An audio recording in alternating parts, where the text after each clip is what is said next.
வணக்கம்.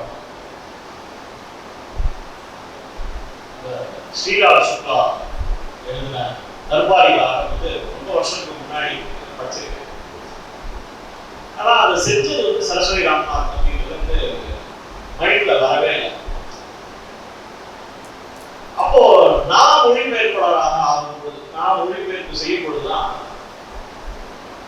மொழிபெயர்ப்பு யாராவது செஞ்சிருக்காங்கிறது அதை கவனிக்கணுங்கிறது தோணுது. அப்ப நான் இன்னைக்கு யோசிக்கிறேன், ஒரு மொழிபெயர்ப்பாளர் ஒரு பிரதிக்குள்ள வெளிப்படக்கூடாது. ஒரு பிரதிக்குள்ள தனியா வெளிப்பட்டாங்க அது நல்ல மொழிபெயர்ப்பா இருக்க முடியாது. ஏன் மொழிபெயர்ப்பாளர்கள் மனசுல, நல்ல மொழிபெயர்ப்பாளர்கள் மனசுல நிக்கல, அவங்க பேர் நிக்கலன்னு யோசிச்சு பார்த்தா அவங்க பிரதிக்குள்ள தன்னை கலைச்சிட்டு இருக்காங்க. அப்போ ஒரு மொழிபெயர்ப்பாளரை எப்படி மதிப்பிடுவது ஒரு முக்கியமான கேள்வி.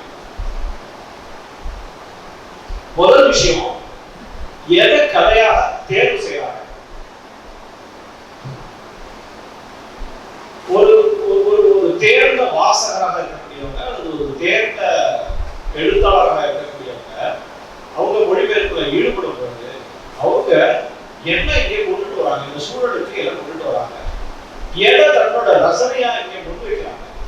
கட்டாயத்தின் பேர்ல அல்லது ஏதோ ஒரு காரணத்தின் பேர்ல அல்லது பணம் பெருசா வராது, ஆனா ஏதோ ஒரு காரணத்தினால நம்ம நிறைய பேர் மொழிபெயர்ப்பு செய்யலாம் பண்ணலாம். ஆனா ஒரு நல்ல மொழிபெயர்ப்பாளர் என்ன பண்றாங்க, தொடர்ந்து அவங்களுடைய ரசனை வழியாக அவங்க எதை சமூகத்துக்கு கொண்டுட்டு வராங்களோ அது வழியாவே ஒரு பெரிய விவாதத்தை உண்டாக்குறாங்க. சரஸ்வதி ராமநாத் ஒரு நல்ல மொழிபெயர்ப்பாளர்களுக்கு அவர்கள் பேர் எனக்கு டக்குன்னு ஞாபகம் வரலங்கிறதே ஒரு காரணமா நான் சொல்லுவேன். ரெண்டாவது, அவங்க என்னென்ன மொழிபெயர்ப்பு செஞ்சிருக்காங்கன்னு பார்த்தா அந்த தேர்வுல ஒரு நாவல் கூட ஒரு இது கூட சோடையா ஒரு அவுட் ஆஃப் கான்டெக்ஸ்ட் இருக்கக்கூடிய பொருத்தம் இல்லாத ஒன்றாக அவங்க பண்ணாங்க. இது ரெண்டும் ரொம்ப முக்கியமான விஷயம். அதுதான் அவங்களுடைய கூர்மை அப்படிங்கிறத நம்ம புரியுது. இன்று ஆவணப்படம் பார்க்கும்போது ஒரு மாதிரி ரொம்ப நெகிழ்ச்சியா பார்த்தாங்க. ஏன்னா அவனுடைய பையன் டாக்டர் ராஜா பேசும்போது சொன்னாரு, அவங்க வந்து ஒரு வேள்வி மாதிரி பண்றாங்க அப்படின்னு சொன்னாரு. ஒரு மாதிரி அந்த காலகட்டத்தினுடைய மொழிபெயர்ப்பாளர்களுடைய வாழ்க்கையை பார்த்தோம்னா, தானா குமாரசாமி ஒருத்தர் இருக்காரு, இருந்தார். தானா குமாரசாமி, தானா சேதுபதி, சு கிருஷ்ணமூர்த்தி, இவங்க எல்லாரையும் நம்ம நினைவு வரும். தானா குமாரசாமி தாகூரை மொழிபெயர்க்க வேண்டும் என்பதற்காகவே வேலை கட்டு போய் வெங்காயம் கத்துக்கிறார். இன்றைக்கு இருக்க மாதிரி டியோலிங்கோ மாதிரியான ஒரு வாய்ப்பு நமக்கு கிடையாது. இன்றைக்கு இருக்கக்கூடிய தொழில்நுட்ப சாத்தியம் 40 புக்கு 50 புக்கு மொழிபெயர்க்கிறாங்க. இன்று நம்ம வந்து சாதாரணமா நான் என்னுடைய மொழிபெயர்ப்புக்கு ஒரு உதாரணத்துக்கு அர்த்தம் தெரியலன்னா குறைஞ்சது கூகுளாவது யூஸ் பண்ணுவேன். இன்னும் சில பேர் ஏஐ யூஸ் பண்றாங்க. ஸோ குறைஞ்சபட்சம் இந்த தொழில்நுட்ப வசதிகளாவது இருக்கு. டிஎஸ் இந்த மாதிரி ஒருத்தர் வந்து 1000 பக்கம் நாவலை உட்காந்து மொழிபெயர்த்திருக்கிறாரு. எந்த நம்பிக்கை, எவ்வளவு பேர் வாசிக்கப்பட்டிருக்கும். காசி ஸ்ரீ காண்டேகர் அவ்வளவு மொழிபெயர்த்திருக்காரு. காண்டேகருக்கு அவ்வளவு பெரிய செல்வாக்குள்ள எழுத்தாளராக இருக்காங்க. இன்னும் சொல்ல போனா அவருதான் இங்கே வந்த மாதிரி தானா குமாரசாமி வந்து ஆரோக்கிய நிகேதனம் டிரான்ஸ்லேட் பண்ணி தாராசந்திர கொண்டு வர்றாரு. வங்காளத்துல இன்று என்னுடைய வயதில் இருக்கக்கூடிய எழுத்தாளர்கள் கூட தாராசந்திர பத்தொன்பதாயிரம் படிச்சதில்லை. தமிழ்நாட்டுல தாராசந்திர பத்தொன்பதாயிரம் ஆரோக்கிய நிகேதனமோ கவியோ மிக முக்கியமான நாவலாக பார்க்கப்படுது. இங்க தொடர்ச்சியா அதை பற்றி விவாதம் நடந்துகிட்டே இருக்கு. தானா குமாரசாமி அவருடைய தன்வரலாற்று விஷயத்துல ஒரே ஒரு இடம் சொல்றாரு, எப்படி வங்காளம் கத்துக்கிட்டாரு.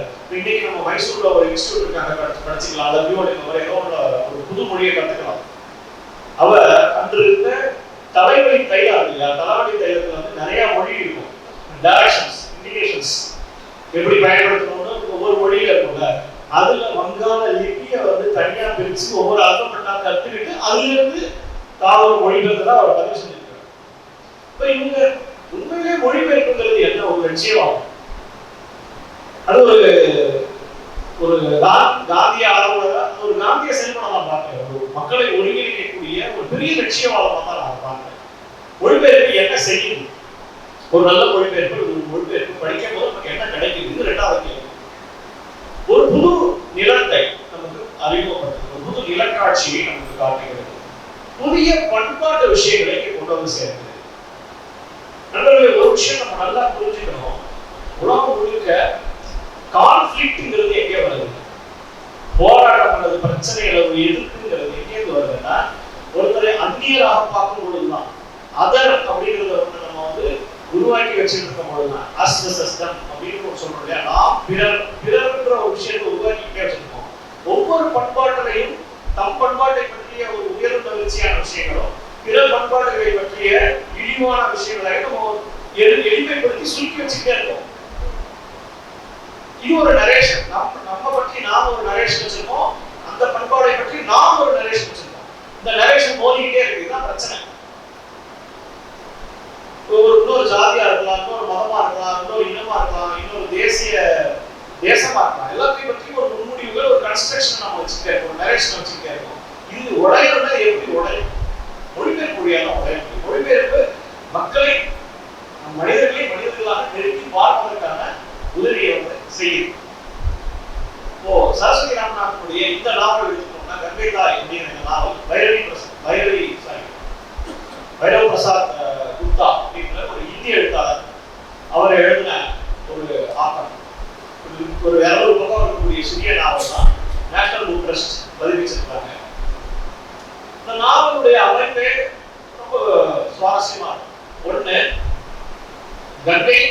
கங்கை கரை சார்ந்து ஆற்று பாசனத்துல விவசாயம் செய்யக்கூடிய ஒரு சமூகம், ஒரு மக்கள். அவங்க அதுக்கு பக்கத்துல கொஞ்சம் உள்ள இருக்கக்கூடிய ராஜபுத்திர வம்சத்தினர், அவங்களுடைய பழக்க வழக்கம். இதுதான் இந்த 2 தான் நான் இருக்கு.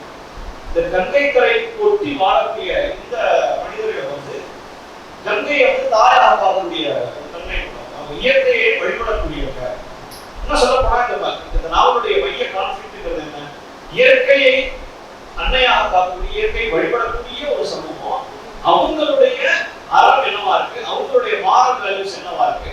இந்த பக்கம் உள்ள நடுநிலத்துல இருக்கக்கூடிய ராஜபுத்திரர்கள் மாதிரி மரபின் சுமை கொண்டு வாழக்கூடிய ஒரு சமூகம், அவங்களுடைய அறம் என்னவாக இருக்குது, அவங்களுடைய வேல்யூ சிஸ்டம் என்னவா இருக்குங்கிறதுதான் கான்ஃபிளிக்ட். ஸோ 2 கதையை பின்றார். இப்போ இந்த பக்கம் வந்து இந்த பட்ரூசிங்கிறது கிட்டத்தட்ட அவர் வந்து ஒரு அவுட்காஸ்ட் மாதிரி, ஒரு ராபின் ஹுட் மாதிரி அங்க இருக்கக்கூடிய ஜமீன்தார்களுக்கு எதிராக கலகம் செய்யுது. கங்கையினுடைய நிலம்ங்கிறது தாயுடைய நிலம், அது ஜமீன்தார்களுக்கு மட்டும் உரிமை இல்லை, எல்லாருக்குமான உரிமை உள்ளது அப்படிங்கிறத சொல்லி அந்த பக்கம் போராடி இருக்கு. இந்த பக்கம் பார்த்தீங்கன்னா ஊருக்குள்ள 2 மல்லர் சகோதரர்கள் இருக்காங்க, கோபிநாத் மாணிக்கம்.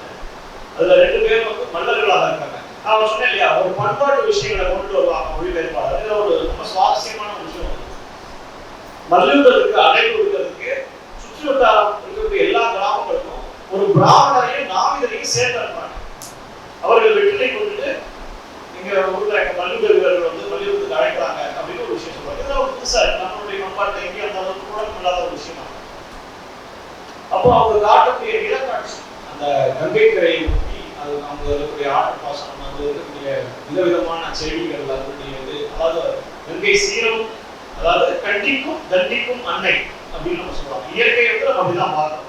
இயற்கை வந்து கண்டிக்கும் தண்டிக்கும் அன்னை. சில சமயத்துல கண்டிக்கும் தண்டிக்கும், சில சமயத்துல அன்னையா இருக்கிறதுனால வாரி வழங்கும். நிலத்தை நீடி போறா, நிலத்தை வந்து இது போறா, அந்த மாதிரி கங்கையுடைய கங்கையுடைய சித்தரிப்பு அபாரமான பல இடங்களை வந்து அந்த சித்தரிப்புல வந்து அவங்க காட்டுறாங்க. அதெல்லாம் இவங்க ரொம்ப பிரமாதமா மொழிபெயர்ப்பு செஞ்சிருக்காங்க. அப்புறம் ஒரு மொழிபெயர்ப்பாளர் என்ன சுதந்திரம் எடுத்துக்கலாம், என்ன பண்ணலாம் அப்படின்னா நம்ம நிறைய பேசலாம். உதாரணமா ஒரு இடத்துல ஒரு வசனம் வந்து ஒரு தோட்டியோ தொண்டமானம் யாரா இருந்தாலும் நான் பார்த்துக்குவேன் அப்படின்னு ஒரு வசனம் வருது. நிச்சயமா தொண்டமான்னு அந்த கதையில எழுதிக்க வாய்ப்பு இல்லை. தொண்டமான் நம்ம மகாராஜா தானே, புதுக்கோட்டை மகாராஜா. ஆனா அந்த இடத்துல அது எவ்வளவு பொருத்தமா இருக்கு, தோட்டியோ தொண்டமானம் யாரா இருந்தாலும் நான் பார்த்துக்குவேன் அப்படின்னு ஒரு இடம் வரும். ஸோ இந்த மாதிரி சின்ன சின்ன பண்பாட்டு விஷயங்களை உள்ளிழுத்து கொண்டு அதை வந்து ஒரு நேட்டிவ் டெக்ஸ்டா, நேட்டிவ் கவியா அவங்க வந்து உருவாக்கி கொண்டு வராங்க. இந்த நாவல்ல ஒரு அந்த 2 சகோதரர்கள் இருக்காங்க.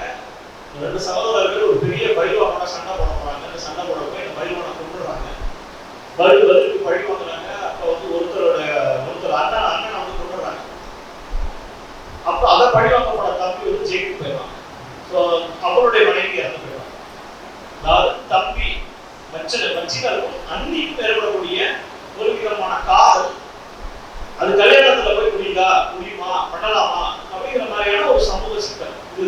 அந்த நாவலுடைய மையம். அதை வந்து அந்த சமூக அழுத்தம், என்னென்ன மாதிரியான விஷயங்கள், அதை எப்படி மீறி போறது, இந்த மாதிரி ஒரு பெரிய நோக்கில இருந்து பேசக்கூடிய, ஆனா எங்கேயுமே ஒரு உரத்து வைக்காத, பிரச்சாரம் இல்லாத, ஆனா அதே அதுல இருக்கக்கூடிய சிக்கலை சொல்லக்கூடிய இடங்கள். இந்த நாவலுக்கு சில பகுதிகளை வாசிச்சு காட்டலாம் நினைக்கிறேன். லாங்குவேஜ் எப்படி இருக்கு.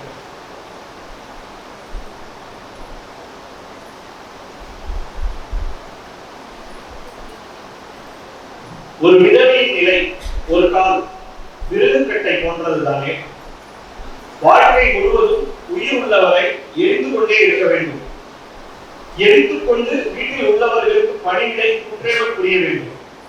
அவர் புரியும் பணியினால் பிறர் பயனடைவார்கள். ஆனால் அவர் சாம்பலாய் கருக வேண்டும்.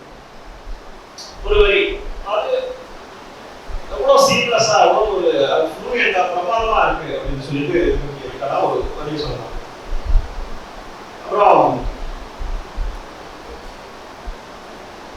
ஒரு காம்ப்ளெக்ஸான சென்டென்ஸ், ஒரு பெரிய சென்டென்ஸ், அதை எப்படி மொழிபெயர்த்திருக்கிறாங்க உணர்ந்து, அதாவது அந்த கதாபாத்திரத்தினுடைய ஆவேசம், ஆத்திரம் வந்து வெளிப்படக்கூடிய ஒரு உளுந்து போன சம்பிரதாயம், சமுதாயத்தின் அர்த்தமற்ற வழக்கம், அழுகி போன நியமங்கள், பொய்மையான ஒரு குலப்பெருமை, மரியாதையை போற்றும் அகம்பாவம் கொண்ட பெற்றோர்கள், தங்களது ரத்த வெறிகொண்ட தாடைகளிடையே வெண்மலர் போன்றவனை, பசுவை போல் சாதுவான, நோயாளி போல் துர்பலமான, தன்னை தற்காத்துக் கொள்ள இயலாத நிராயுதபாணி கைதியை போன்ற, ஒற்றை நட்சத்திரம் போன்ற இளம் பெண்ணை அழுத்தி மென்று தின்று